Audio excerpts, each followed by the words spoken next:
Okay, so we are, is that straight, sort of straight, half straight, kind of straight?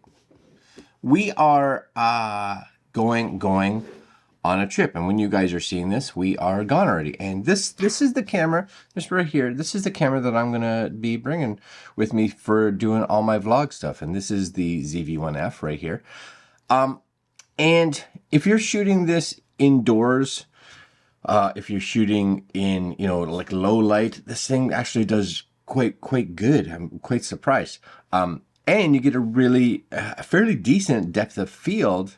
Again, when the low light is, and you can kind of set your shutter speed to like 1/50th if you're shooting, at 24 frames, or 1/60th if you're shooting at 30 frames, etc., etc. But of course, if you're shooting this outdoors and it's nice outside, which is the hope, is that it's going to be nice outside when we're traveling. Having an ND filter is nice, and that was one of the things that the ZV-1F got rid of, was a built-in ND filter, whereas the ZV-1 has one internally that you can kind of turn on and off. So I bought this. I bought this right here.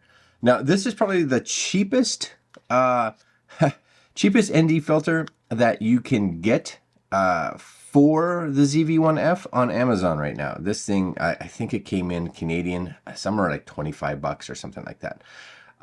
So 40.5 millimeter, that's the filter diameter of the ZV-1F. It's an ND2 to 4, it says. 400, ND2 to 400. I'm not, okay, whatever.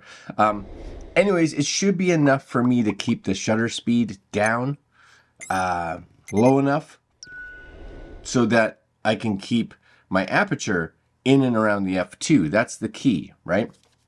So I've already actually opened this just to make sure it fit, but we're going to show you what comes in the box. And then this video is going to continue actually once I get back from our trip to Costa Rica, and I'll let you know how it performed. Okay, so again, this is the box here. This is the Neewer, nobody knows, right here. Again, about Canadian wise, it came in around the $25 mark, I think it was, something like that. And it's as far as I can tell, it's going to be everything that I need. Now, the big thing, of course, with a variable ND filter is just making sure that it doesn't get any of these weird lines in it and things like that you can get with cheaper ones. And we'll see if it does. I'm somewhat curious. You do get a little, you can contact us right there. This is how you contact them if you're ever interested. There's their email and website right there. You get a cleaning cloth, and you can never have enough cleaning cloths, so that's going to go in my bag for sure. Little advertisement for them. Nice. And then last but not least, you get the actual ND filter. And it's variable. This comes in a nice little case, which is great. Throw that in your bag. And here it is, the ZV-1F, sorry. Just make sure, ZV-1F, because the ZV-1F and the ZV-1 have different filter diameters. So that's it there. And again, I tried this last night just to make sure that it worked, because we're leaving right away, and I didn't want to wait to the last minute to verify. So here it is. You guys can see it, right? There's your most light let in to least light let in. So you can see it by the dial. You can see the dial spins, right? And you can see up here, right? Can you see maybe? I don't know if you can see. Let's see if we can bring it over here. So it's hard to tell, but trust me, it doesn't need much, but it does have, maybe you can see, I don't know if you can. No, I don't know if you can at all. Anyways, it screws on here nicely. The Sony has a nice filter on it, or filter thread on it, which is good. And now maybe, can you see anything? No, of course it's dark inside. But anyway, here's the cool part that I like. It has the ability to use the exact same lens cap. So you put the lens cap on there. You know, it'll fit. It's not, I don't know if it's a perfect, if it was really designed to have the lens cap, because it doesn't sit perfectly. Well, no, maybe it's close enough. There it is. Yeah, it's on there. right? Yep. So now you got your filter protected, your lens is protected. You're ready to go, and then when you need, boom. And you can see, right? Here's what I like. You can see when you turn this on, and it's dark, of course. But if you look at, because it's saying here f2 ISO 6400. So if I spin this, right, you can see how that drops all the way down to, I can get it down to 800. Yeah, it's about 800, so I can just kind of play with it there. And now it kind of says, yeah, we're good. And if it got brighter, for me, because I have it set to auto ISO, as long as all I do is just make sure that I can get that ISO down as far as I want, and I'll shoot from there. And it's really easy. I just use my thumb to kind of spin this around. Oh, hit the record button, sorry. I think it's going to work. I think it's going to work really good. Anyways, we're going to go on holidays. And then when we get back, we'll do the second half of this video. So just stay tuned. That's coming up. Okay, so ZV-1F with the Neewer, cheapest ND, variable ND filter that I could find on Amazon that would get here before we left on our trip. Did it work? Yeah, worked fine.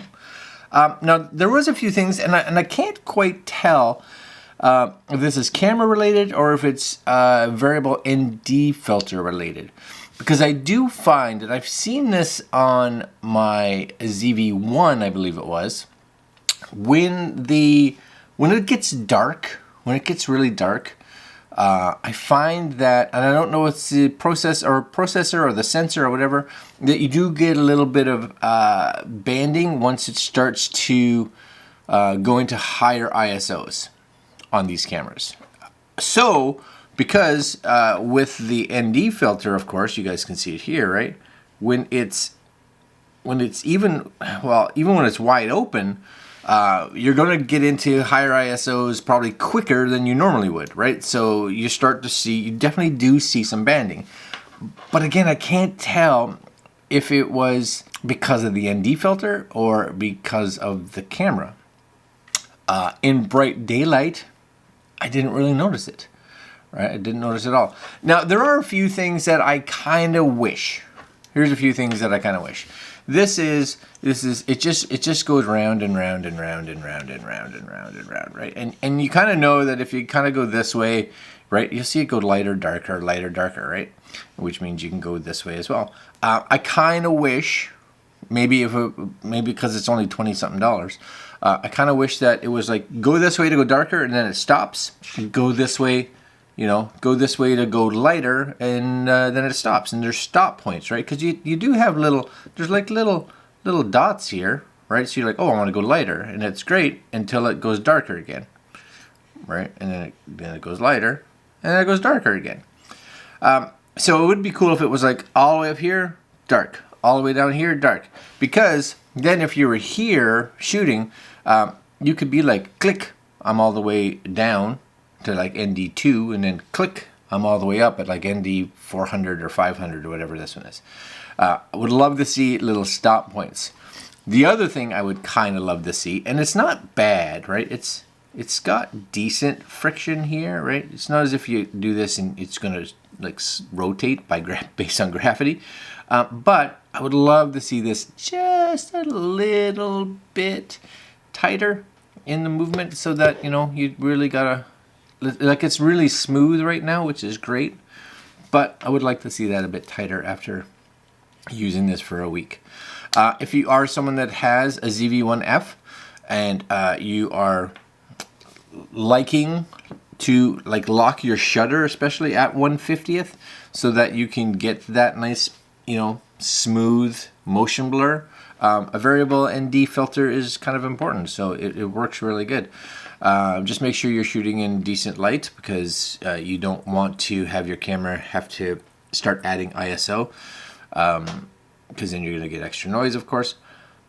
But other than that, I think if you're buying a ZV-1F, chances are you're on a budget, right? And you don't want to be spending just as much for your variable ND filter as your camera is. So Is it the best ND filter out there? No, not by any means. Does it do good for this camera? Yeah, I think so. I think this is a nice little ND filter, variable ND filter, and you guys can see it, right? You can see the lens through there. You can't see the lens through there. You can see it through there. You can't see there, right? Yeah, works all right, and easy to thread on and off. Now, the one thing that I do also kind of wish, just so you guys know, is that the lens cap that fits on here, right?